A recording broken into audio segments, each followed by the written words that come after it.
Hello everybody, hope you guys are enjoying your day. Today we're going to be looking at potential Hurricane Gonzalo, which is currently in the Atlantic east of the Caribbean. We also have Tropical Depression 8, which potentially could become our next named storm over parts of the Gulf of Mexico. This will be making landfall with parts of Texas, and it will be bringing some flash flooding to areas in coastal Texas as well. We're going to be going over that, as well as Major Hurricane Douglas, which is currently a Category 3 out in the Eastern Pacific or the Central Pacific, about to make landfall with Hawaii over the next couple of days. So we have a lot to go over in today's video, and it's definitely going to be a jam-packed video. By tomorrow, or maybe even the day after, I will have my hurricane graphics out. So I will be putting out my cone of uncertainty for Gonzalo and Tropical Depression 8, and I also will be making my intensity guidance for Gonzalo and Tropical Depression 8. So definitely make sure you have your notifications turned on so that you don't miss my next video when I do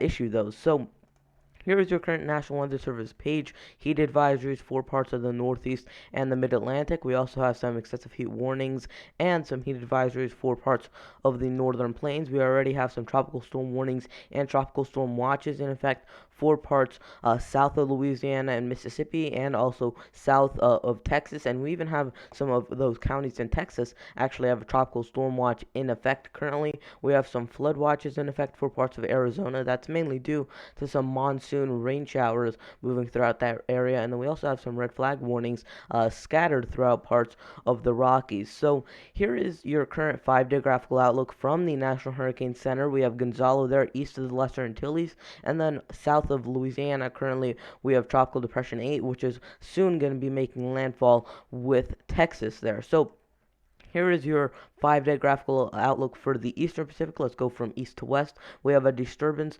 over parts south of Mexico. Has a 0% chance of development within the next 48 hours and 20% chance within the next 5 days. And then we have Major Hurricane Douglas, which is currently a Category 3 again. That's at about 135 degrees west by about 14 degrees north or so. So here is your current tropical storm Gonzalo, and where it currently is. It's at about 48 degrees west by about 10 degrees north. So it is moving closer to the Caribbean. Now, here is your graphic from the National Hurricane Center. This is not my graphic. This is the National Hurricane Center's graphic. You actually have some hurricane watches in effect for parts of the southern and lesser Antilles. And then we also have, as you can see, anywhere where you have that H mark down, that's where they expect it to be a hurricane. So by tomorrow morning, it is expected to become a hurricane, and it should stay as a hurricane probably until it hits about Sunday. Then you're going to see this big mass of dry air that's going to just kind of infiltrate throughout this region,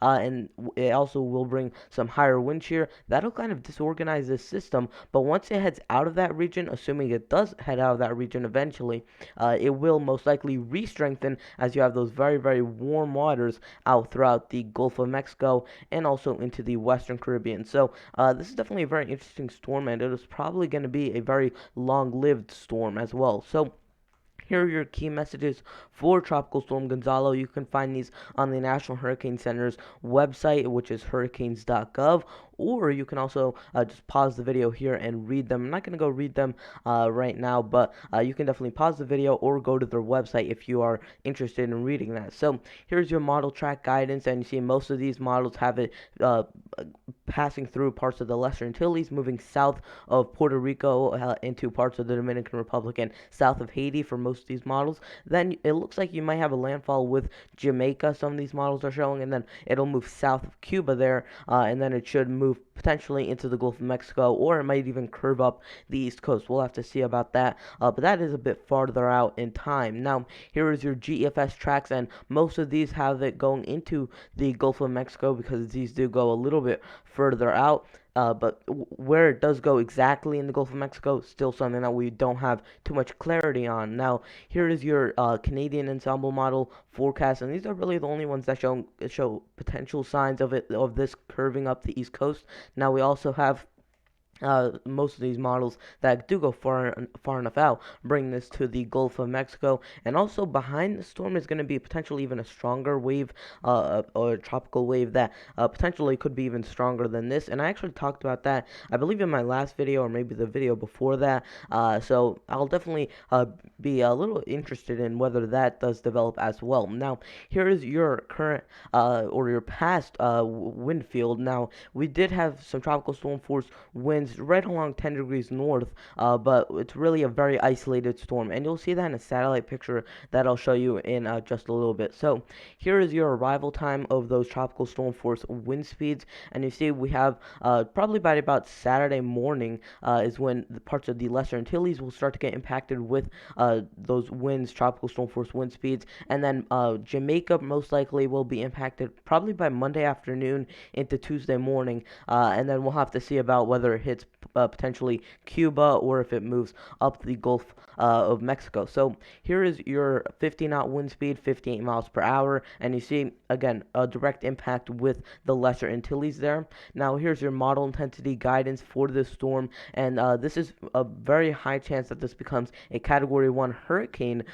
within the next 12 to 24 hours. Then it's going to stay most likely as a Category 1 hurricane until it potentially makes landfall with the Lesser Antilles. That's when half of these models, or about half of these models, bring it down back to a tropical storm and then even lower status. But some of these models have it actually kind of staying at the same strength, or even strengthening a little bit into a Category 2 as you start to head further out in time and as it starts to reach the Gulf of Mexico. Now, here is Tropical Depression 8L, which is currently south of eastern Louisiana there. Now, here's your cone graphic from the National Hurricane Center.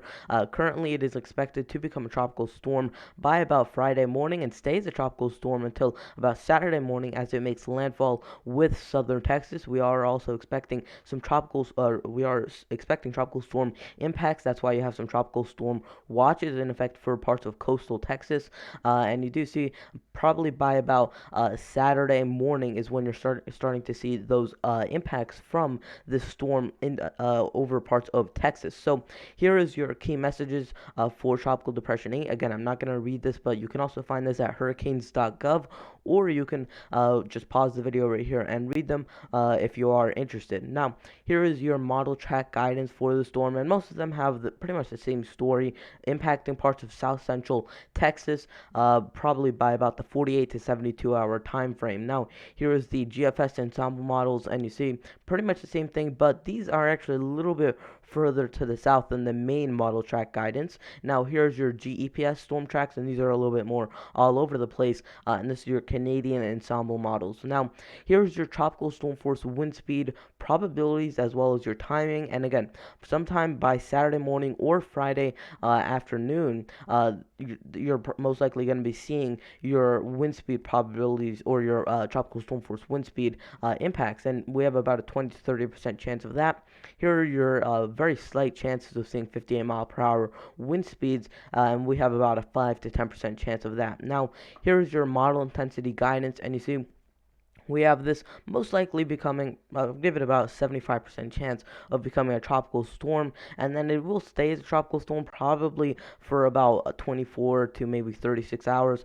As it starts to impact parts of Texas, you'll see a dramatic decrease in the wind speeds, and that's when you're going to start to see it weaken into some sort of subtropical depression or subtropical cyclone. Now, here are your observed aircraft readings, and this is from the aircraft recon that they've been doing. They've been sending the airplanes into the storm, and this is for Tropical Depression 8. Now, you might be a little bit confused on what you're seeing, but this is just a bunch of different measures that they've been taking to kind of give us a little bit more insight into what the storm is like. Now, really something I want to zoom in on is your wind speeds. These are your surface wind speeds and also your rain rates. So in the blue line, that's your surface wind speeds, and you see we actually do have some that this would be right around 34 miles per hour, or that's 34 knots, which I believe is actually tropical storm force wind speeds. And you see we do have quite a bit of those blue lines reaching above there,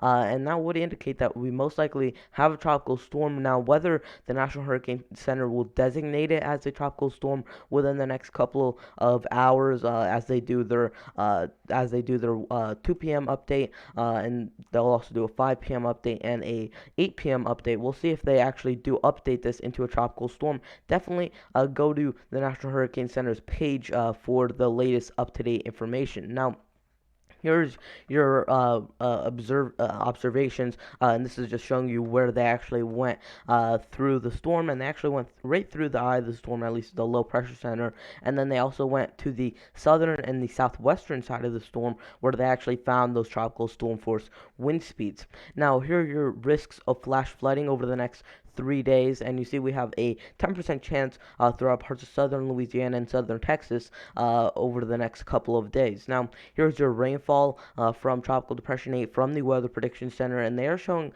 a maximum value of about 6 to 10 inches over parts of southern and coastal Texas there, with a larger area of about 4 to 6 inches.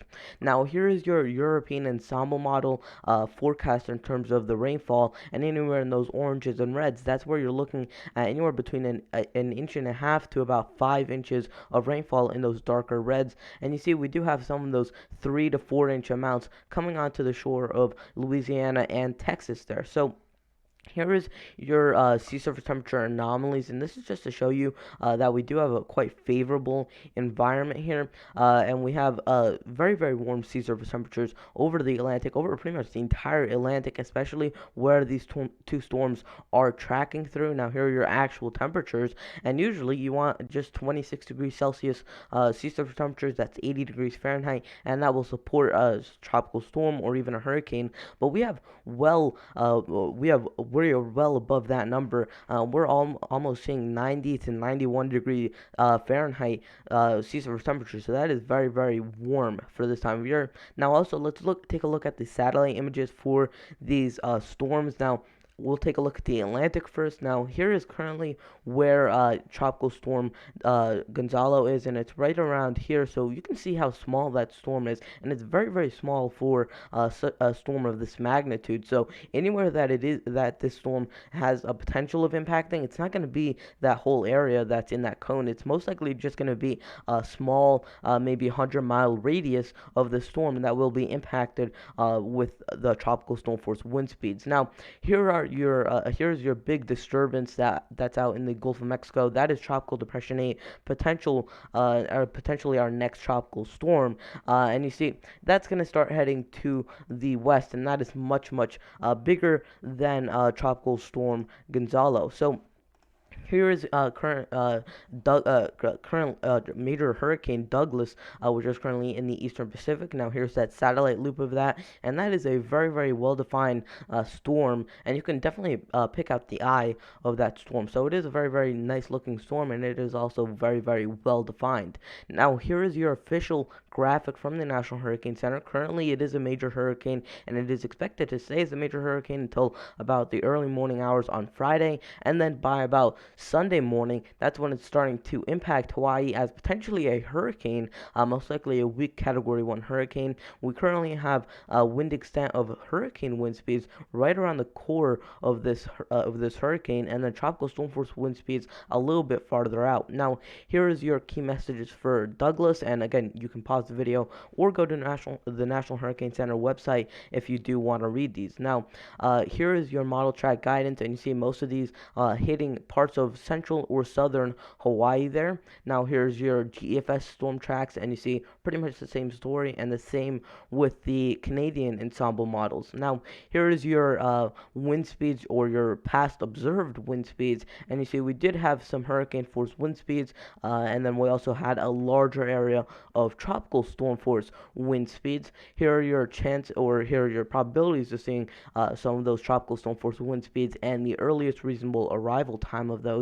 Now, sometime between Saturday night and Sunday morning is when you should expect tropical storm force wind speeds throughout parts of Hawaii, and you have about a 30 to about 50% chance of that. Now, Here are your chances of seeing 58 mile per hour wind speeds, and we do have about a 5 to about 20% chance of that over parts of Hawaii, and then we have about a 70 to 80% chance currently just east or just west of the center of this storm, but you have a very low chance over parts of Hawaii of actually seeing those hurricane force wind speeds. This again could be updated by the National Hurricane Center. Here's your intensity guidance, and it's downhill from here for Douglas as it encounters area of high pressure and also a area of decent wind shear, which will actually weaken the system quite a bit. It's currently a fairly strong Category 3, and it's going to dip down all the way down to tropical storm status within the next about 120 hours, so